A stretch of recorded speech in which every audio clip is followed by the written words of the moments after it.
जब जनकपुर से धनुष टूटने का समाचार लेकर के दूत गए, महर्षि दशरथ को उन्होंने वो पत्र दिया जो महर्षि जनक ने और श्री राम ने दोनों ने अलग अलग पत्र भेजे थे। महर्षि दशरथ ने उन पत्रों को एक बार नहीं कई बार पढ़ा, पर पढ़ने के बाद भी जैसे उन्हें संतोष नहीं हुआ और तब उन दूतों को पास में बैठा करके उन्होंने उनसे पूछना प्रारंभ किया।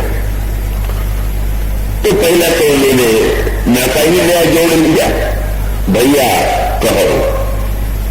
अब बेटे दूत थे और ये है चक्रवर्ती सन्यास, तो दोनों ने तो सामने सेवक का, राजा और दूत का ही रहता है, पर उन्होंने दूत कर करके नहीं पुकारा। उन्होंने कहा आप तो हमारे भाई हैं।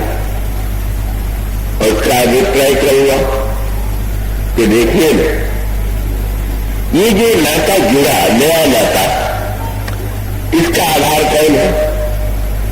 तो एक नाता तो होता है जाति के आधार पर, कुल के आधार पर, संपत्ति के आधार पर, और एक नाते की रामायण में चर्चा की गई, पूजनीय सुमित्रा अम्मा ने जो लक्ष्मण जी को बताया था।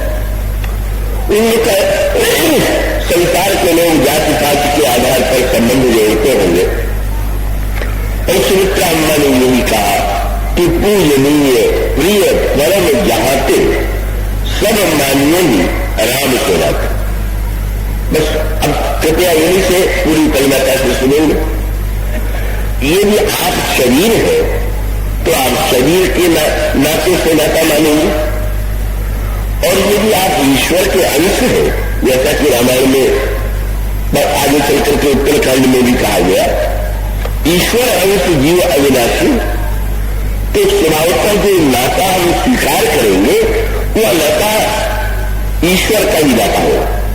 और यही भगवान श्री राम शबरी जी से भी कहते, जब शबरी जी ने कहा कि मैं तो बड़ी निम्न जात की हूं, मैं तो स्त्री हूं, इनमें तो योग्य नहीं है, तो भगवान ने यही कहा कि सुनो, मुझसे इन बातों की कोई बात ये जो तुम कह रही है इसे कहने की कोई आवश्यकता नहीं है, क्योंकि मैं जाति पाति का नाता कोई मानता नहीं, मानो एक भगत का नाता। तो आज अगर दशरथ और वो दूत भाई हो गए, तो भाई तो न तो जाति के नाते से थे, और ये तो भाई एक माता के गर्भ से जन्म लेने वाले के रूप में थे। पर उनका तात्पर्य यही था कि आप कितने सौभाग्यशाली हैं जब आप हमारे राम के पास से आ रहे हैं, तो मेरी दृष्टि में तो आप मेरे भाई ही हैं। मैं इसका अभिप्राय ये कि छोटे और बड़े का भेद मिट गया।